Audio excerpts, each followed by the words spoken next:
ದೊಡ್ಡ ದೊಡ್ಡ ಕಾರ್ಪೊರೇಟ್ ಕಂಪನಿಗಳ ನಿಜವಾದ ಬಾಸ್ ಯಾರು? ಆದರೆ ಹಿಂದಿನ ಕಥೆಯೇ ಬೇರೆ. ಇಲ್ಲಿ ಅಧಿಕಾರ ಒಬ್ಬ ವ್ಯಕ್ತಿಯ ಕೈಯಲ್ಲಿಲ್ಲ, ಬದಲಿಗೆ ಅದೊಂದು ಪವರ್ ಸ್ಟ್ರಕ್ಚರ್. ಬನ್ನಿ ಅದನ್ನ ನೋಡೋಣ. ಯಾವುದೇ ಕಂಪನಿಯ ಕತೆ ಶುರುವಾಗೋದೇ ಅದರ ಮಾಲೀಕರಿಂದ.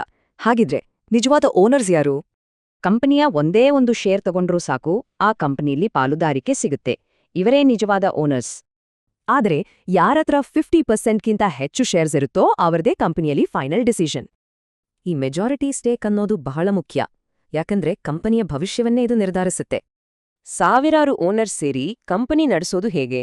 ಸಿಂಪಲ್, ವೋಟ್ ಮಾಡಿ ಪ್ರತಿನಿಧಿಗಳನ್ನ ಆಯ್ಕೆ ಮಾಡ್ತಾರೆ.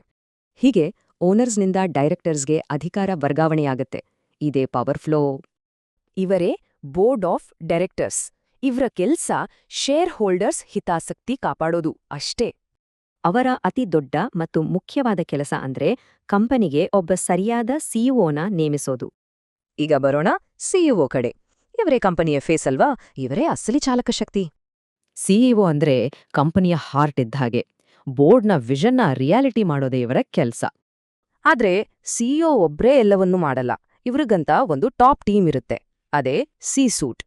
ಸಿಇಒ ವಿಷನ್ ಕೊಟ್ರೆ ಸಿಇಒ ಆಪರೇಷನ್ಸ್ ನೋಡ್ಕೊಳ್ತಾರೆ, ಸಿಎಫ್ಒ ಫೈನಾನ್ಸ್ ನಿಭಾಯಿಸ್ತಾರೆ.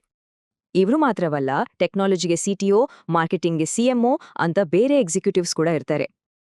ಈ ಸ್ಟ್ರಕ್ಚರ್ ನೋಡಕ್ಕೆ ಸರಿ, ಆದ್ರೆ ಇವರೆಲ್ಲರನ್ನೂ ಕಂಟ್ರೋಲ್ ಮಾಡೋರು ಯಾರು? ಇವರ ಮೇಲೆ ನಿಗಾ ಇಡೋರು ಯಾರು?